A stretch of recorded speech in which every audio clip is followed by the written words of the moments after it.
This is Andi Purewal for ID Boxing. We are here in Las Vegas and I'm joined by promoter Eddie Hearn. Eddie, firstly, how are you? Very well, Andy. Thank you. You always do that to me when we start, but obviously we've got a short, limited time. It would not be unbelievable.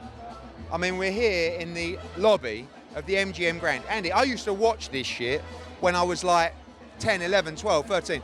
The grand arrivals at the MGM, Mayweather, all these great fights of the past. We're in it. We're here. We're promoting it. Canelo-GGG, just a little firm from Essex, just a little white boy from Essex, taking over the boxing world with this great event. So we're buzzing. We've had a load happening in the last 24 hours, which I'm sure you're going to ask me about. And just grateful, blessed to be here, and I'm going to live and enjoy every moment this week. Canelo-Golovkin is obviously a huge rivalry, a huge fight. But from your personal perspective, Eddie, how personal is this for Canelo? Unbelievably personal. Unbelievably personal. I've never seen Canelo Alvarez like this before. I spoke to some of his team this morning. They said that he's trained like they've never seen him train before for this fight, for many reasons. Of course, he's coming off the Bivol defeat as well. But ultimately, he wants to do a job on Gennady Golovkin. He wants to end his career. He wants to knock him out, stop him, and make sure that he never fights again. That's the words we've heard in the media. That's what he's told me.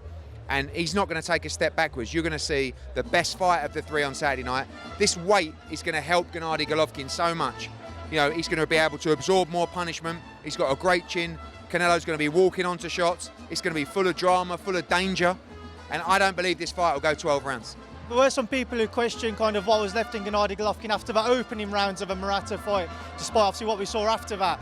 If Canelo was to be that successful, was to stop Gennady Golovkin, what statement does that send out on the back of his loss to Dimitri Bivol? Well, I think that you're always going to get people, if he does stop him, saying, oh, he's getting towards the end of his career.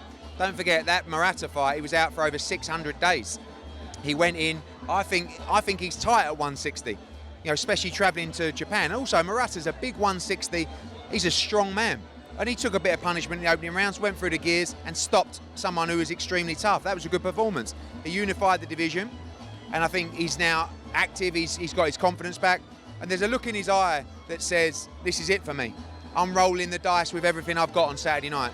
And you're going to see every inch, every ounce of Gennady Golovkin's soul in that ring on Saturday night to try and beat and knock out Canelo Alvarez, because he'll be trying to do the same thing as well. Who do you feel is more motivated for this fight, Eddie, when you look at it? Gennady Golovkin wanting to right the wrongs of the first two fights, or Canelo on the back of a loss to Bivol? If Canelo wasn't coming off the defeat, then Gennady would be more motivated. But look, the motivation from both guys, they don't like each other. There's the undisputed world championship on the line. There's pride on the line. There's the rivalry on the line. There's everything on the line. So these are two great competitors that will do everything they can to win on Saturday. Eddie, as you said to me earlier, there's been a lot which has happened in the last 24 hours. Just to quickly get through, I say quickly, a lot. I want to keep you as long as I can.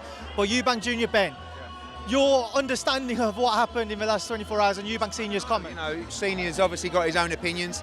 Senior knew about the fight, the weight clauses, everything. Chris Eubank Jr has obviously signed for the fight. The fight's happening. We've heard from Wasserman, who said absolutely no problems. Ronnie Davis has come out and said the weight's perfect. The board's come out, said we've weighed him, he's fine. So the fight's on.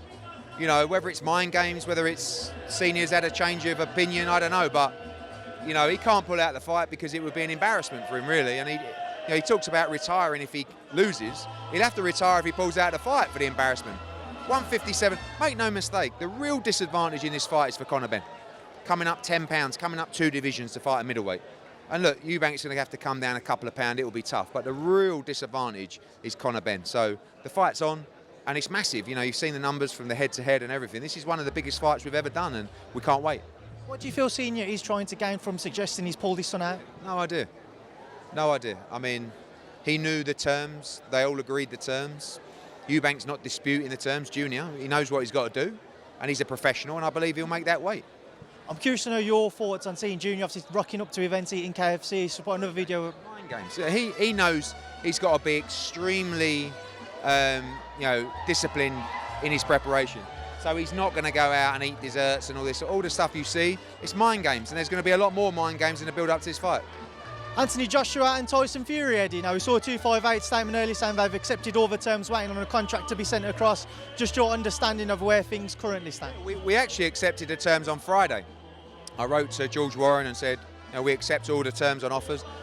We tried to negotiate the terms. They weren't having any of it, and in the end, AJ went, fine, let them have it. We'll fight on those terms.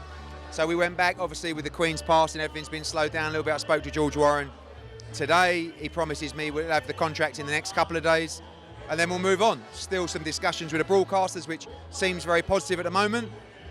I won't get carried away. We've signed for this fight before, but AJ wants the fight. He's proved that, and fingers crossed we can get it over the line. A lot of people actually felt the terms from what's been released to the media were very fair. So what exactly were you trying to renegotiate that you can? You know, we offered Tyson Fury 60-40 for the fight when AJ was champion. He turned it down and wanted 50-50, number one. Number two is, I think that the split for the rematch should have been reversed. If your argument was, well, he's the champion, he should get 60-40, well, it would be in a rematch. But listen, we're not arguing over him. We acknowledge that if we want the fight, these are the terms we have to take in, and hats off to AJ says, let's do it. Do you believe we see it in December? I hope so. You know, everything that George is telling me, everything that Tyson says on social media, I know from our side, AJ's ready. So if they're true to their word, yes, I believe you'll see it in December. What was it like meeting with the Warrens? Good, very productive. I've never met George before. We had a good chat. He seems very genuine about making the fight, and hopefully they are. Joint pay-per-view on DAZN and BT, is that likely, is that easy to do? Would be the only way. You know, the only way that fight would happen, because both guys have got exclusive agreements. So I think DAZN, BT would be fine with that. I don't think any broadcaster would want this fight to fall through because of the thought process behind the fight. So I think those guys will meet. Hopefully everyone comes together and we see the biggest fight in boxing. Final one, Eddie. Maurizio Lara-Wood is no longer on. Just kind of get your update. That's it. I mean, we had about 300 tickets left for that fight, and you know, Lee-Wood done his bicep. He's going to be out for about 4 to 6 weeks, and we had a call to make. You know, we've got all these fighters who rely on fighting to get paid. We've still got a great card. Maxi Hughes against Galahad, Rankin against Harper, 2 great fights at the top of the bill, and I made the decision to go ahead. We owe it to the fighters. You know, DAZN back our fighters to make sure we can get out. Still a great night. If you bought a ticket, you're entitled to a refund, but come along, it's a great night of boxing, and we'll look to reschedule Wood v Lara. Eddie Hearn, thank you.